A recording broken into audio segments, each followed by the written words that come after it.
Okay.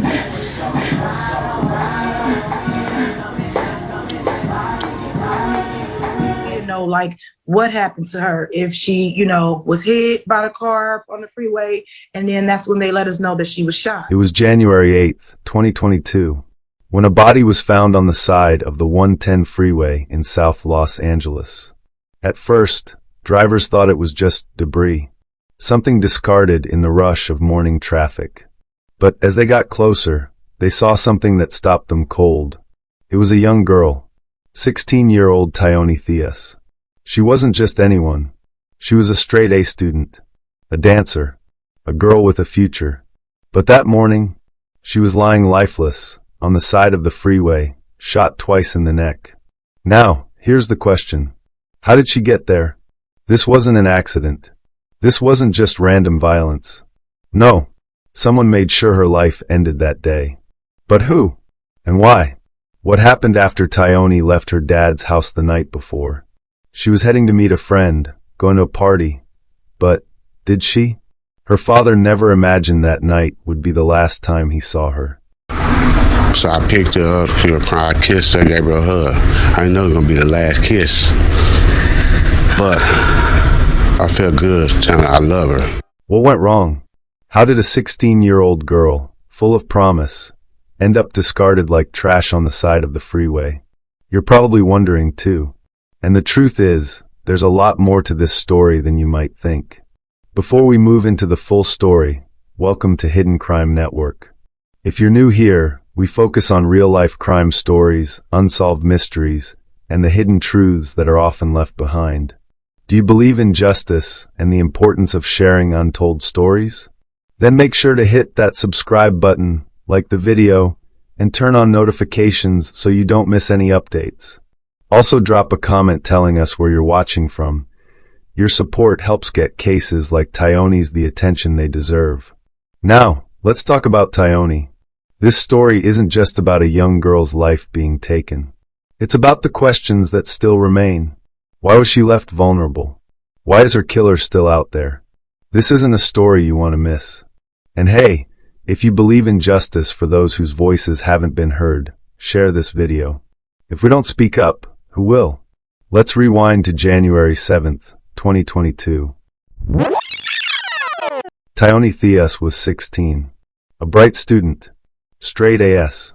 Dance and golf were her passion. She had dreams. Big ones. But life hadn't been kind to her.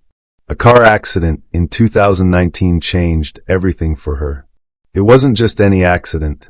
Her mom was left severely injured, no longer able to care for Tioni. It was a loss that hit hard, more than anyone realized. Tioni didn't have the stability she needed. She moved around from family member to family member, always unsettled. And it wasn't just the physical loss. It was the emotional toll. Her father, Darian Jackson, noticed the change. He saw the sadness, the shift. His once happy daughter had become distant. So, on January 7th, Tioni came to see him. She wasn't her usual self. Darian could tell something was off. She was quiet, withdrawn, but he didn't push. He figured maybe she just needed some space. She told him she was going out. She was meeting a friend, going to a party. Tioni had plans just like any other teen. A simple night out. No big deal, right? But Darian's gut told him something was wrong. You know that feeling? That nagging sense that something's just off. He tried to shake it off. Maybe he was overthinking it. But that feeling stayed with him. And so Tioni left. That night, Darian probably went to bed thinking, she'll be fine. She's just going to a party. But he had no idea it would be the last time he'd see his daughter alive. What happened between that moment, when she left the house, and the discovery of her body the next day? What was going on in Tioni's life that led to her tragic end? The morning of January 8th started like any other Saturday for most people in Los Angeles. Commuters on the 110 freeway, heading to work or weekend plans. Traffic moving steadily. But then, something caught a driver's eye. At first, they thought it was just debris, maybe a piece of trash or something left behind. But, as they got closer, the horrifying truth hit. It was a body. a young girl lying lifeless on the side of the road. They pulled over, called 911. The California Highway Patrol responded, and soon, the area was blocked off. The body was identified as 16-year-old Tioni Theus. Tioni was found shot twice in the neck. The brutality of the crime left a chilling feeling in the air. It wasn't just the fact that someone had taken her life. It was how her body was discarded, left like trash on the side of the freeway, as though she didn't matter. This was no random act. This was deliberate. Her father, Darian Jackson, was about to be hit with the worst news a parent could ever receive. Tioni was gone. How did we get here? How did a girl so full of life end up dead on the side of the road? The investigation had just begun, but something about it felt off from the start. The discovery was shocking, but what would be more shocking was how the investigation unfolded. Let's step into the shoes of a detective for a moment. You have the clues. A missing 16-year-old girl. Last seen leaving her father's house, headed to a party. She didn't show up. Then, just hours later, her lifeless body is found on the freeway. Shot twice. Left like trash. Now take a second. What are you thinking? What happened? Let's break it down. She was found in one of the busiest parts of South LA. Was she alone when she was shot? Was this random? Or was someone waiting for her? And who would want to hurt a girl like Tioni? Someone with so much to live for. What could have led to this? Here's the tricky part. Tioni was known to have met someone online. An older man who'd been reaching out to her.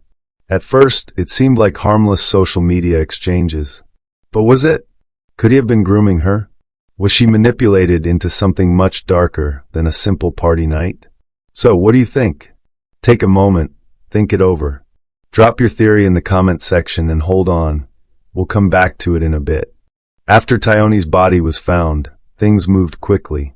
Or at least they seemed to. The California Highway Patrol was on the scene, securing the area. They identified the body. It was Tioni Theus. The community was devastated. But they were also angry. Her death was ruled a homicide. 2 shots to the neck. But here's the thing, there was no immediate lead. No clear suspect. No sign of a struggle. Nothing to point directly to the killer. And that's when the questions started. Tioni had been missing. Her father was desperate for answers. He had no idea where his daughter had gone, why she hadn't come back. But the real nightmare? The lack of progress. The investigation slowed down. Fast. By January 26th, just weeks later, the CHP said they had exhausted all investigative leads. That was it. No more new information. No suspects. It wasn't just frustrating. It felt like a punch in the gut. How could they give up so quickly? Her family didn't let that happen. They were angry, and they demanded more attention. The community rallied. People began pushing for a reward. A bigger one. At first, $10,000. But it didn't stop there. In less than a week, that reward grew to $115,000. $50,000 from local officials. Another $50,000 from the state. A private donor pitched in $5,000. Still no answers. And yet, it wasn't just about the money. The real question? Why hadn't they put in more effort from the start? Why was it only after the reward grew that the case began to gain more traction? The public response was loud. It felt like a wake-up call. People were seeing the difference between Tioni's case and others, and they were demanding change. But despite the mounting pressure, the investigation seemed to stall. Something was holding back justice. What happened next would reveal something even darker. A few days after Tioni's body was discovered, another tragedy shook Los Angeles. Brianna Kupfer, a 24-year-old UCLA student, was found stabbed to death inside a furniture store on January 13, 2022. The response to her case was swift. Within days, the LAPD identified the suspect. A man named Sean Laval Smith. A reward was quickly offered. $250,000. The contrast between Tioni's case and Brianna's was glaring. Why the difference? Why was Tioni's case treated so differently? Brianna's case received intense media coverage. Public pressure mounted. The authorities moved quickly. A suspect was arrested within days. The community saw the justice they expected. But with Tioni, there was nothing like that. Her case barely made a ripple in the media. No swift arrests. No big reward. Even when her family pushed for more attention, it took weeks to raise the reward. And despite the growing pressure, the investigation slowed down. Could it be because of Tioni's background? Her race? The area where she lived? These questions loomed in the air. Tioni was from Compton, a predominantly black neighborhood. Brianna was from Pacific Palisades, a wealthier, predominantly white area. Why did one victim's case get immediate attention while the other was left to fade? This isn't just a comparison of cases. It's a window into a deeper, systemic issue. Why was Tioni's case neglected?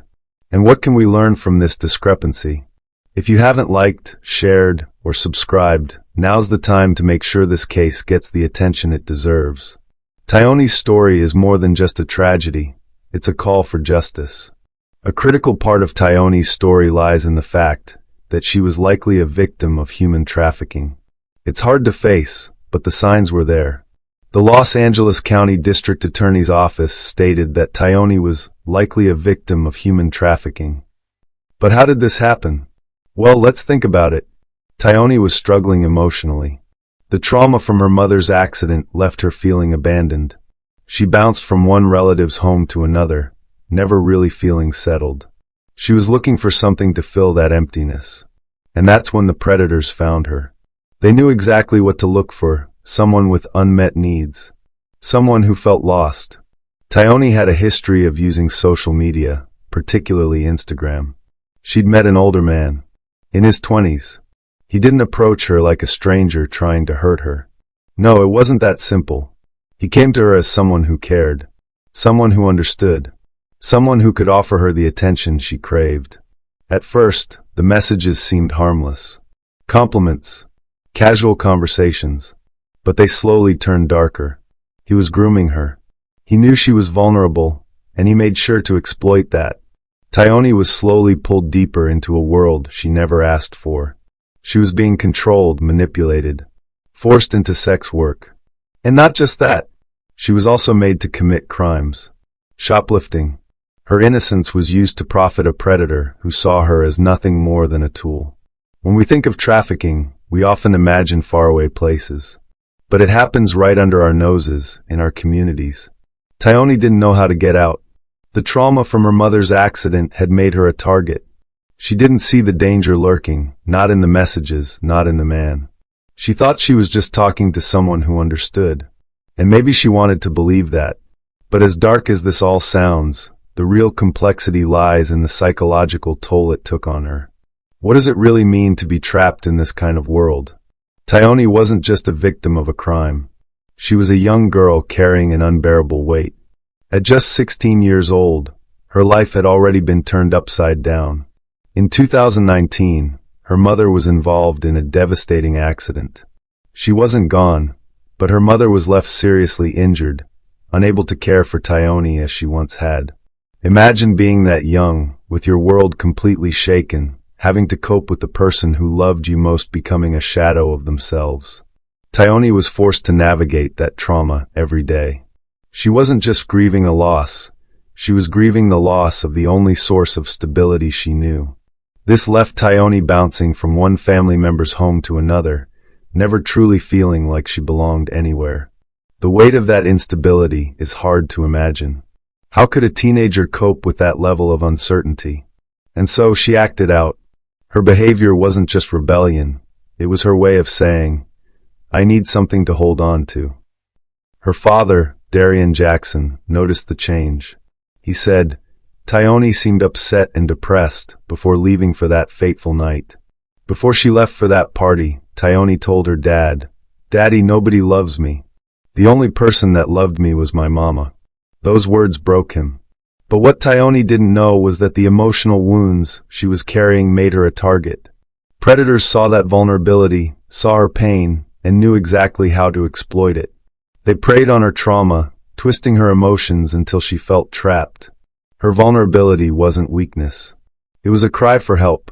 But in a world that doesn't always understand trauma, her pain was twisted into something sinister. She didn't just fall victim to trafficking.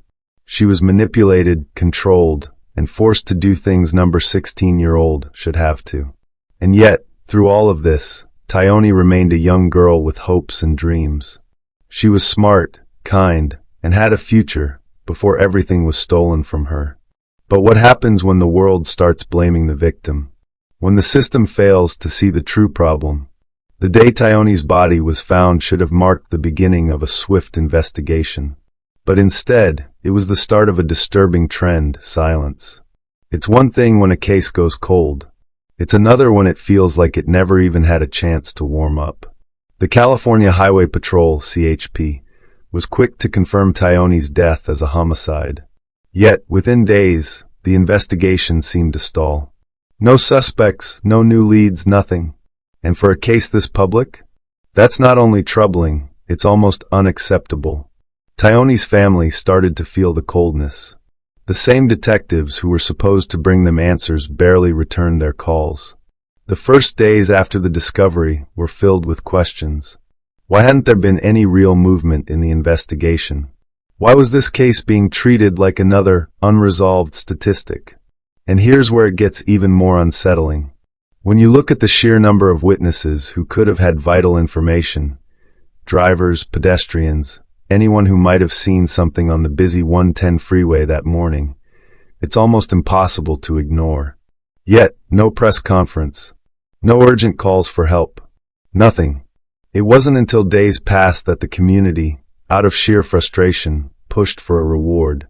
Even then, it wasn't as much as the reward for a similar case that was already resolved. Imagine being in the shoes of Tioni's family, watching the same law enforcement that should be fighting for answers go silent. And then it hit. Tioni wasn't just another case in Los Angeles. She was black, and there was a clear difference in how the system responded when the victim wasn't white. You see, Tioni's case wasn't just ignored. It was overlooked. How do we explain that? How do we explain a case that's left without the resources it deserves, when others, just as tragic, are given so much more attention? It's no coincidence that cases involving people of color often receive fewer resources. That's the sad truth. And in Tioni's case, it's glaringly obvious. Tioni's family had to fight for her justice from the very start, and they continue that fight today. But what happens when the justice system isn't just slow, it's negligent? The fight for justice doesn't end with frustration. What happens next will make you question everything. When tragedy strikes, we often look to the justice system for answers. But for Tioni Theus, those answers never came quickly. Her family, devastated by the loss, had no choice but to take matters into their own hands. They weren't going to let her story fade away. Led by her cousins, Rashida and Nafisa Kinsey, the family turned to their community for support. They weren't just mourning. They were demanding answers. With the case hanging in the air, they organized vigils. They turned to social media, hoping the weight of the public's voice could push the system to act. Every day, they kept the story alive. Every day, they made sure Tioni wasn't just another cold case. But as the weeks turned into months, frustration set in. Despite the efforts of the family and their supporters, nothing changed. The media coverage was inconsistent. The reward money, though substantial, didn't seem to be enough to shake the investigation loose. Why? Why did the case of a 16-year-old girl from South LA seem to carry less weight than others? Why was the lack of urgency so obvious? Was it because of where she was from? Who she was? Tioni's family didn't back down. They kept pushing, and they kept fighting. They knew this wasn't just about justice for Tioni. It was about raising awareness of how black girls, often invisible in the system, are often left unheard. Her cousins didn't just talk. They demanded change. They spoke at rallies. They fought for policies that could help prevent this from happening again, not just for Tioni, but for others. They made sure Tioni's name was spoken, no matter how inconvenient. And they weren't alone. Community leaders joined in. Advocates pressed for more resources. They called for increased state and federal funding, particularly for DNA technology, which could generate new leads in cold cases. The Los Angeles City Council even introduced a motion seeking an equity analysis on violence facing Black women and girls. They wanted to examine the homicide clearance rates and missing persons case handling, proposing policy changes to ensure true justice for all, especially in communities like South LA. But let's be real. Not everyone cared. Not everyone was ready to listen. Not everyone was ready to admit the ugly truth of racial inequality in the justice system. And yet, the family's determination never faltered. They couldn't let Tioni's death be swallowed up by the same system that let too many like her slip through the cracks. They fought, and they kept fighting. Tioni's story wasn't over. Tioni's family's fight for justice didn't just stop at rallies and press conferences. They weren't finished yet. Tioni Theus's story isn't just about one tragic loss. It's about a lot more. It's about vulnerability. A young girl, struggling with grief and emotional trauma, left to navigate a world that didn't offer the protection she needed.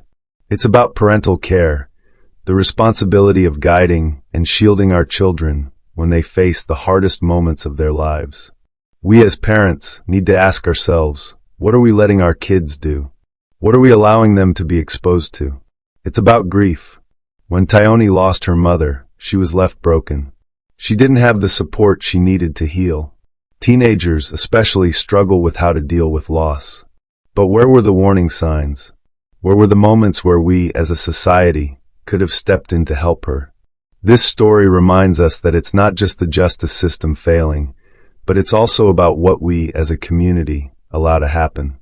Why let a minor go to a party? It's not just about the freedom we give our children. It's about the responsibility we have to guide them, to make sure they're safe, especially when they're vulnerable. But it's also about the need for a larger societal shift. A shift where we protect each other, where we take a hard look at how we interact with our teens, how we show them that their pain matters, and how we help them through it. So ask yourself, are we doing enough to protect our kids? Are we paying attention to their struggles? And if not, why not? If this story left you reflecting, take action. Share this video, and don't forget to subscribe if you haven't. Let's start a conversation, not just about justice, but about how we all contribute to protecting the most vulnerable. Because if we don't stand up, if we don't speak out, who will?